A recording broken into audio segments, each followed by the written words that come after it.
네, 안녕하십니까. 오늘은 대선 후보로 거론이 되는 윤석열 총장에 대해서 말씀드리겠는데요. 언제부턴가 그 대선 후보 여론조사를 보면은 윤석열 총장의 이름이 빠지지 않고 나옵니다, 보면은. 근데 정작 당사자는 그 여론조사할 때 자신을 그 대선 후보, 그 후보군에서 빼달라고 요청을 했었죠. 그런데도 불구하고 계속 여론조사 기관들이 윤석열 총장의 이름을 집어넣고 있습니다. 또 지지율도 꽤 높죠. 첫 번째가 이낙연, 그 다음 이재명, 그 다음 윤석열 이런 순으로 나옵니다. 근데 참 희한한 게요. 윤석열 총장이 뭐 자기가 정치를 하겠다라는 말도 안 했었고 오히려 이제 자기는 정치를 과거에 이제 정치권에서 뭐 정치 한번 해볼 생각 없겠느냐라고 할 때 거절을 했었다고 하죠. 그 일화를 밝히고 있습니다. 그리고 앞으로도 이제 뭐 정치를 하겠다 뭐 이런 생각을 뭐 갖고 있다거나 또 그런 어떤 뭐 표명을 한 적도 없죠. 그런데도 불구하고 대선 후보군에 넣어놓고 여론조사를 합니다. 대부분이 이런 여론조사들을 보면요. 그 여론조사 기관에 의뢰한 의뢰 기관이 또 있어요, 보면은. 근데 보면은 대부분이 이제 좌파 진영이나 어떤 좌파 매체 이런 쪽에서 여론조사를 의뢰를 하고 또 뭐 리얼미터나 뭐 그 외에 좀 친정부적인 그런 여론조사 기관에서 발표한 것들이 많더라고요, 보면은. 그러니까 한마디로 윤석열 총장은 본인은 정치하겠다는 얘기를 한 적도 없음에도 불구하고 그것도 심지어 야권 후보로서 그렇게 여론조사 후보군으로 이렇게 거론이 되고 있습니다. 굉장히 잘못된 거죠. 왜냐하면은 몇 가지 이유가 있는데요. 일단은 당사자가 뭐 정치를 하겠다는 어떤 그 표명을 한 바가 없고 그리고 또 당사자가 자기 이름을 집어넣고 여론조사하는 것에 대해서 그러지 말아달라. 앞으로 자기 이름을 빼달라. 라고 공개적으로 이제 부탁까지 했었죠. 그런데도 계속 집어넣고 있죠. 여론조사 기관에서. 그리고 두 번째는요. 어, 저런 거죠. 그러니까 왜 윤석열 총장을 야권 후보로 분류해 놨는가? 아니 여지껏 한 번도 어떤 야권과 교감을 뭐 주고받았다거나 아니면은 뭐 야권 인사로서의 어떤 뭐 행보를 보였다거나 이런 게 전혀 없습니다.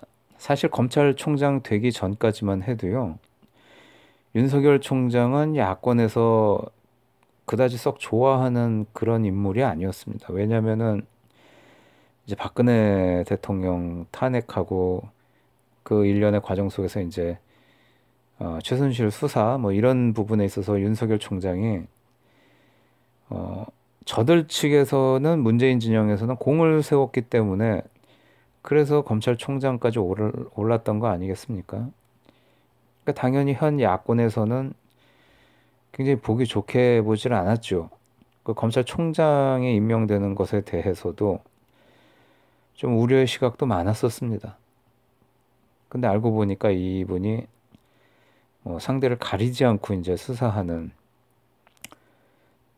그런 사람이기 때문에 지금 이제 현 여권 입장에서는 자기들 편이라고 알고 앉혔더니 막 조국도 낙마시키고 자기 편들 막 수사하고 그러고 있죠. 그러니까 이제 어떻게든 끌어내리려고 임기가 또 보장이 되니까 어떤 식으로든 끌어내리려고 지금 뭐 공수처 만들고 뭐 저기 손발 다 자르고 있잖아요. 한동훈 검사 좌천 보내고. 또 최근에 나온 건 이제 무슨 뭐 검언유착이니 이런 또 신조 만들어가지고 옥죄고 있습니다. 그러니까 이분은 지금 보면은요, 야권도 아니고 여권도 아니고 어떤 정치 진영에 입각한 자신의 어떤 색깔을 드러낸 적이 없습니다. 따지고 올라가 보면은 야권에서도 욕먹었고 여권에서도 지금 욕먹고 있고 그런 처지인 거예요. 어떻게 보면 정치적으로 중립을 굉장히 잘 지키고 있다고 볼 수 있는 거죠. 그런데 야권의 후보로 분류해서 여론조사를 계속 한다? 그 이유가 무엇이겠습니까? 세 번째는 그거죠, 바로.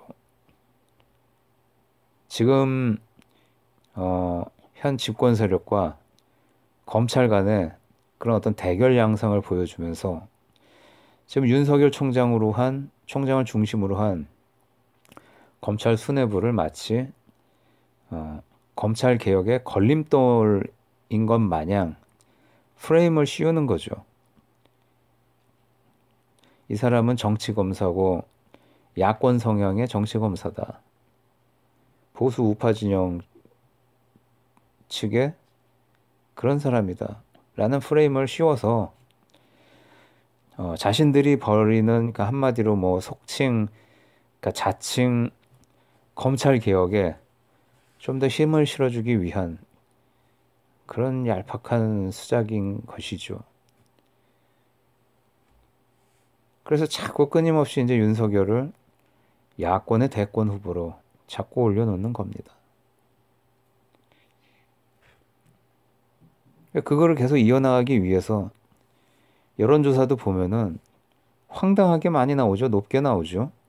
만약에 이 사람이 윤석열이 여론조사를 했는데 지지율이 낮게 나왔다. 라면은 이 후보군에서 빠지게 될 테니까 계속 이 프레임을 대선 때까지 몰아가기 위해서 계속 윤석열이라는 이름을 여론조사에 집어넣어 놓고 상위권에 야권 후보군 중에서 가장 높은 지지율을 보이는 그런 양상을 보여줍니다. 앞으로도 아마 계속 그런 식으로 할 거라고 저는 생각을 합니다. 그 네 번째인가요? 네 번째는 윤석열 총장을 자꾸 올리는 이유가요. 야권 후보의 어떤 힘을 빼기 위함이 있죠. 그러니까 윤석열을 야권 후보로 올려놓고 가장 높은 지지율을 보이는 것으로 이렇게 발표를 해버리면요. 나머지 야권 후보들이 힘을 못 받습니다. 뭐 거론되는 야권 주자들, 뭐 유승민이라든가 홍준표 뭐 이런 사람들 아주 지지율이 처참하게 나오죠. 근데 이 사람들이 과연 뭐 능력이 부족하냐? 그것도 아닙니다. 지난 대선 때 보셨으면 아시겠지만 홍준표 그 당시 후보 같은 경우는 지금 문재인 저희 청와대에 있는 그 사람보다 능력적으로는 훨씬 더 뛰어난 모습을 보여줬어요. 근데 우리나라 선거란 게 그렇죠. 어떤 그 사람의 뭐 됨됨이나 능력을 보고 뽑는 게 아니죠. 좀 이미지 싸움입니다. 이미지 싸움이고 우리나라 국민성 자체가 좀 대세에 편승하려는 그런 기질이 굉장히 강합니다. 과거에 그래서 전 주한미군 그 사령관이었던 위컴 장군 같은 경우는 한국 사람을 이제 레밍에 비유했죠. 레밍이란 짐승이 막 절벽으로 지도자 우두머리 한 마리 따라가 가지고 깎아지른 절벽 밑으로 그냥 막 다 떨어져 가지고 그 지도자를 따라서 다 밑으로 떨어져 가지고 스스로 자살 아닌 자살 행위를 보여주는 그런 동물이죠. 근데 과거 이제 운동권에서 주한미군 철수해라 이런 식으로 반미 선동을 하면서 막 욕을 했던 게 바로 그 위컴 사령관이거든요. 그 레밍, 한국인은 레밍과 같다. 요 말을 들어서 주한미군 사령관이 한국인을 쥐새끼로 비유했다. 라면서 막 반미 선동을 했던 적이 있습니다. 근데 이제 그 당시 위컴 사령관은 한국인을 비하하기 위해서 그 표현을 쓴 게 아니고요. 그 레밍이 우두머리가 한 마리가 절벽에서 이렇게 떨어지면은 뒤에 있는 놈들이 따라가가지고 다 떨어지는 것처럼 당시 12.12 이후에 CIA가 한국에서 정보를 수집해가지고 미국 국무부에다가 이제 보고를 하는데 그랬던 거죠. 위컴 사령관의 말은 지금 현재 대한민국의 그 당시 이제 80년대 초에 정치 상황이 굉장히 혼란하지만 결국은 한국 사람들은 레민과 같아서 자신들의 지도자를 세우고 나면은 그 지도자를 중심으로 단단하게 이렇게 뭉칠 것이다. 지도자를 따를 것이다. 요거를 이제 미국에다 보고를 한 건데 그걸 이제 잘못 자기들 아전인수식으로 해석을 했던 것이죠. 근데 투표에서도 마찬가지입니다.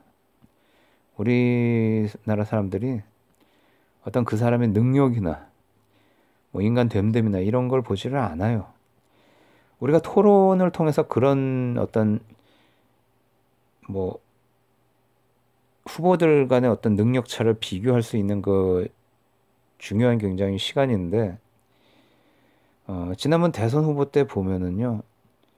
문재인 후보보다 당시 홍준표 후보가 훨씬 아는 것도 많고 지금 지나고 보면은 홍준표 당시 후보의 주장들이 상당히 맞았던 거를 우리가 확인할 수가 있는데요.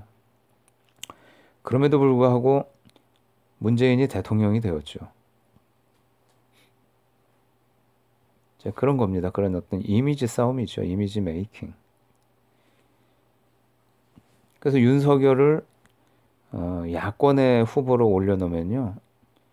지금 야권의 그 대선 후보 주자들이 힘을 못 받습니다. 힘을 못 받아요. 막 그러니까 지금 딱 보시면 아시겠지만 거의 지지율이 거의 폭망이죠. 뭐 4%, 5%뭐 이렇게 나오고 있죠. 근데 만약에 이런 추세가 계속 대선 때까지 간다. 근데 윤석열이 정치에 난 뜻 없다 하면서 끝까지 대선 출마를 거부하게 되면요. 그때 야권은 진짜 낙동강 오리알 되는 거고 다음 대선도 거의 뭐 필패가 확정적일 수밖에 없는 것이겠죠. 그게 우리가 이제 지난 대선에 보면 그걸 극명하게 알 수 있습니다. 바로 반기문의 예가 있었죠. 지지율 엄청났습니다. 반기문. 거의 뭐 60% 정도 됐었는데 정작 후보를 세워놓고 본인도 출마하겠다고 하고 그러고 보니까 영 대중의 반응이 시원치가 않았죠. 왜냐하면 후보군으로 지정되었을 때 여권에서 그 반기문 씨에 대한 그 인신 비방 수준이요. 굉장히 저열했습니다. 허위사실까지 막 동원해가지고 그러면서 그럼에도 불구하고 그런 일종의 마타도로 인해서 반기문 총장의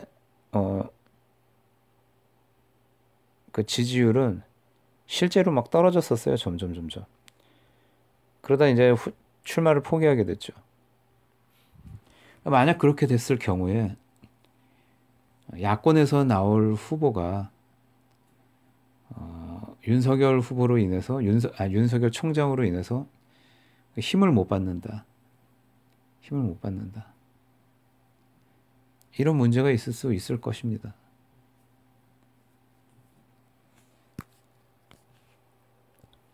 그러니까 윤석열 총장을 자꾸 그 대선 후보군에 집어넣어 놓고 여론조사를 하는 사람들은요. 사실상 그 친문 좌파들이라고 보시면 되는 겁니다. 그냥 그런 식으로 야권 후보를 세워놓고 괜히 그러는 게 아닙니다. 다 목적이 있어서 하는 행동이란 걸 말씀드리고 싶습니다.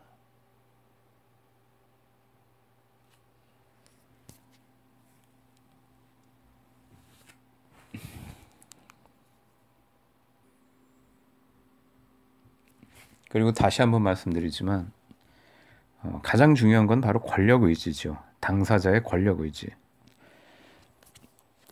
어, 뭐 흔한 얘기 일설에 의하면은 김영삼 대통령은 초등학교 시절부터 책상 위에다가 김영삼 대통령이라고 적어놓고 아주 어린 시절부터 권력 의지에 아주 불타올랐던 그런 학생이었다고 합니다.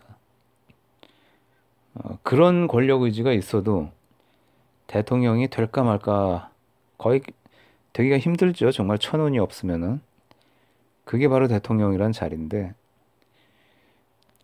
권력 의지가 전혀 없는 사람이 단순히 어떤 국민들, 그것도 어느 한 진영 쪽의 추대로 인해서 선거에 출마한다?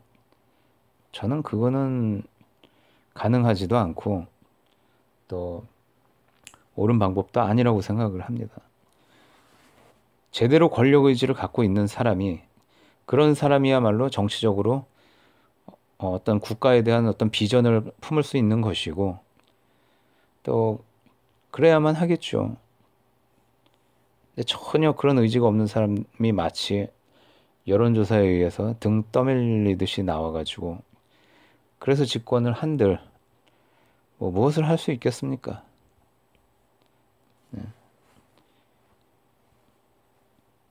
그래서 앞으로 우리 언론도 뭐 당사자가 원치 않는 그런 여론조사에 이름을 올려가지고 여론조사하는 거 그런 거를 좀 지양할 필요가 있지 않을까. 저는 그렇게 생각을 합니다. 네, 들어주셔서 감사합니다.